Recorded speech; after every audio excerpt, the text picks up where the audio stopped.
Hello friends, इस video में हम बात करने वाले हैं ट्रैम्प की न्यू स्क्रैम्बलर 400X और ड्यूक 390 जनरेशन 2 के बारे में।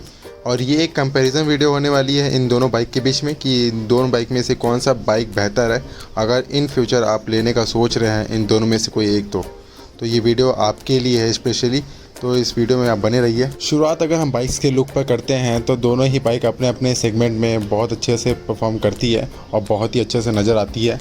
वही जहां ड्यूक 390 एक नेकेड स्पोर्ट्स बाइक है और अगर बात करें ट्रैम्प 400 एक स्क्रैम्बलर बाइक है, तो ये बाइक में हमें मॉडर्न प्लस रेट्रो स्टाइल का मिक्सचर मिलता है। अगर दोनों ही बाइक के इंजन की तरफ हम देखते हैं तो हमें ड्यूक 390 के अंदर 373.2 सीसी का single cylinder liquid cool engine मिलता है जो प्रोड्यूस करता है 43.5 bhp का पावर और 37 Nm का टॉर्क। वही अगर हम स्क्रैम्बलर 400 के बारे में बात करें तो यहाँ हमें दिखाई देने वाला है 398.1 सीसी का single cylinder liquid cool engine जो कि प्रोड्यूस करता है 39.5 bhp और 37.5 mm का टॉर्क, वो भी 6 गियर बॉक्स के साथ। वही अगर पावर फिगर के बारे में बात करते हैं तो ड्यूक 390 स्क्रैम्बलर 400 से आगे नज़र आती है। अगर इन दोनों के सीट हाइट के बारे में बात करें तो स्क्रैम्बलर 400 के अंदर 835 mm की सीट हाइट और 830 mm का सीट हाइट मिलेगा। अगर दोनों बाइक्स का वेट देखा जाए तो ड्यूक 390 का वेट होता है 167 kg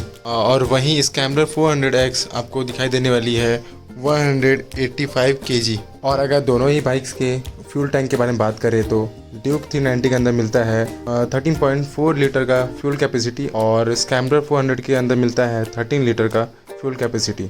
अगर बात करें दोनों बाइक्स के ग्राउंड क्लियरेंस की तो ड्यूक 390 के अंदर आता है 185 mm का ग्राउंड क्लियरेंस और स्क्रैम्बलर 400 के अंदर आता है मोर देन 170 mm का ग्राउंड क्लियरेंस, जो कि इंडियन रोड के हिसाब से यार दोनों बाइक में ही ग्राउंड क्लियरेंस बहुत अच्छा है।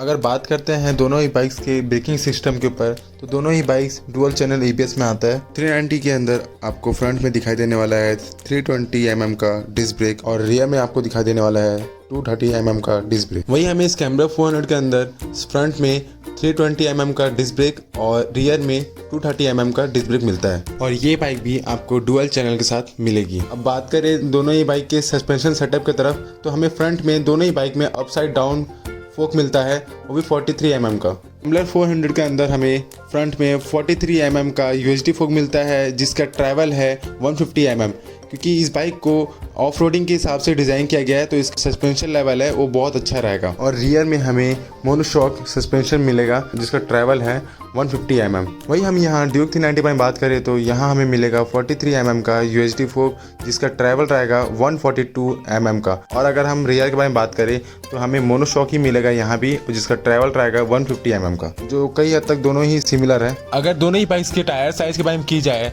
तो हमें ड्यूक 390 के अंदर फ्रंट में 110 बाय 70 का 17 इंच का टायर मिलता है और वही हम रियर में देखें 150 बाय 60 का 17 इंच का टायर मिलता है। और स्क्रैम्बलर 400 के अंदर हमें फ्रंट में 100 बाय 90 का 19 इंच का टायर मिलेगा और रियर में 140 बाय 80 का 17 इंच का एलॉय व्हील मिलता है। वैसे आप देखो कि फ्रंट में हमें 19 इंच का जो एलॉय व्हील मिल रहा है उसका रीज़न यही है कि हमें बेटर ऑफ रोडिंग करने का एक्सपीरियंस मिले। और अगर हम बात करें दोनों ही बाइक्स के एक शोरूम प्राइस का तो ड्यूक 390 का प्राइस है 3,15,000 जनरेशन 2 के एक शोरूम प्राइस और ट्रायम्फ स्क्रैम्बलर का है 2,70,000 एक शोरूम प्राइस। ये दोनों के ही एक शोरूम प्राइस है। तो दोनों ही बाइक के बीच में डिफरेंस जो प्राइस का है वो 45,000 का है और अगर पावर इनपुट का बोले तो एक जैसा ही है, एक सिमिलर है। और इन दोनों के बाइक्स में जो सस्पेंशन सेटअप है वो एक जैसी सिमिलर है और जो इनकी सिमिलैरिटीज़ है बहुत हद तक एक जैसे ही है। तो अगर प्राइस के बारे में बात करें ड्यूक 390 का तो वो ज़्यादा प्राइस है 45,000 अगर स्क्रैम्बलर के देखें तो अगर आप ट्रैवलिंग करना चाहते हो और ऑफ रोडिंग करना चाहते हो तो आप स्क्रैम्बलर लीजिए, या तो फिर आपको नेकेड में स्पोर्ट्स बाइक चाहिए तो आप ड्यूक 390 ले सकते हैं। तो वीडियो को यहीं एंड करते हैं। अगर वीडियो यहाँ तक देख रहे हो तो वीडियो को लाइक करो, सब्सक्राइब करो। मिलते हैं कुछ नए वीडियो में, तब तक के लिए बाय।